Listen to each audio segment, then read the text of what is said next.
BSc food and nutrition లో university first rank, second rank, third rank. Sun International, Visakhapatnam, Hyderabad. ప్రస్తుతం జగన్మోహన్ రెడ్డి గత వారం ఏమో ప్రతిపక్ష హోదా కావాలని హైకోర్టు మెట్లెక్కారు. 2 రోజుల క్రితం నాకు సీఎం నాటి భద్రత కొనసాగించాలి, సీఎంకి ఏమి ఇచ్చారో అదే భద్రత నాకు కొనసాగించాలి, నాకు ప్రాణహాని ఉంది, నాకు సీఎం స్థాయి సెక్యూరిటీ కల్పించండి అని చెప్పేసి హైకోర్టుకి వెళ్ళారు. దాన్ని ఎలా చూడాలి? ఆయనకి ప్రాణహాని పెర్సెప్షన్ అంటే ఆయన థ్రెట్ పెర్సెప్షన్ సంగతి మనం మాట్లాడుకోవడం అనవసరంలే కానివ్వండి. ఆయన థ్రెట్ పెర్సెప్షన్ ఆయనకేముందో మనకి తెలియదు. ఈ థ్రెట్ పెర్సెప్షన్ అనేది అసలు కొంచెం విచిత్రమైన వ్యవహారం. అది రకరకాల నేరాలు చేసే మనుషులు నాకు థ్రెట్ పెర్సెప్షన్ ఉంది, నాకు సెక్యూరిటీ కల్పించండి అని అడిగితే అది సెక్యూరిటీ కల్పించరు. నువ్వు చేసే పనులు బట్టి నీకు థ్రెట్ పెర్సెప్షన్ ఉంటే దానికి ప్రభుత్వం ఖర్చు అంటే ప్రజల డబ్బు ఖర్చు పెట్టి నీకు సెక్యూరిటీ ఎందుకు కల్పిస్తారు?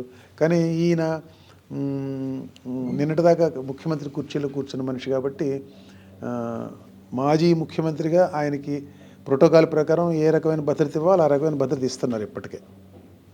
ఆయన మాజీ ముఖ్యమంత్రి కాబట్టి ఆ భద్రత ప్రోటోకాల్ ప్రకారం కల్పించాలి, ప్రభుత్వం కల్పిస్తుంది ఇప్పటికే. కానీ దానికంటే ఎక్కువగా అంటే తను ముఖ్యమంత్రిగా ఉన్నప్పుడు ఏ భద్రతనైతే పొందారో ఆయన ఆ తరహా భద్రతను కల్పించాలని కోరడం చాలా ఫార్ ఫెచ్చింగ్. అది చాలా హాస్యాస్పదమైన డిమాండ్. అది అంతకు మించిన హాస్యాస్పదమైన డిమాండ్ నేను ఎప్పుడు చూడలే. థ్రెట్ పెర్సెప్షన్ ఉంటే ఆ థ్రెట్ పెర్సెప్షన్ ప్రభుత్వం నిర్ణయిస్తుంది. ప్రభుత్వంలో పోలీసులు, ఇంటెలిజెన్స్ వాళ్ళు కలిసి కూర్చొని, పోలీసు విభాగం, ఇంటెలిజెన్స్ విభాగం కలిసి కూర్చొని జగన్మోహన్ రెడ్డి గారి థ్రెట్ ఎంత ఉంది అనేది వాళ్ళు నిర్ణయిస్తారు.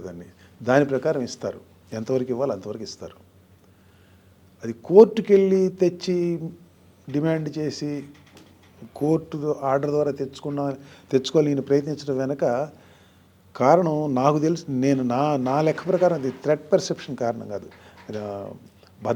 భద్రత పట్ల ఉన్న భయాలు కాదు కారణం. ఆయనకి నేను తక్కువ కాదు, ఇవాళ నేను గతంలో ఎక్కడికి వెళ్ళినా సరే చుట్టూతా 100 మంది పోలీసులు పహరాలో బయట తిరిగి ఇవాళ దిక్కు దశ లేకుండా వెళ్ళటం దానికి ఆయన ఉంది, ఎంతో కొంత భద్రత ఇస్తున్నారు.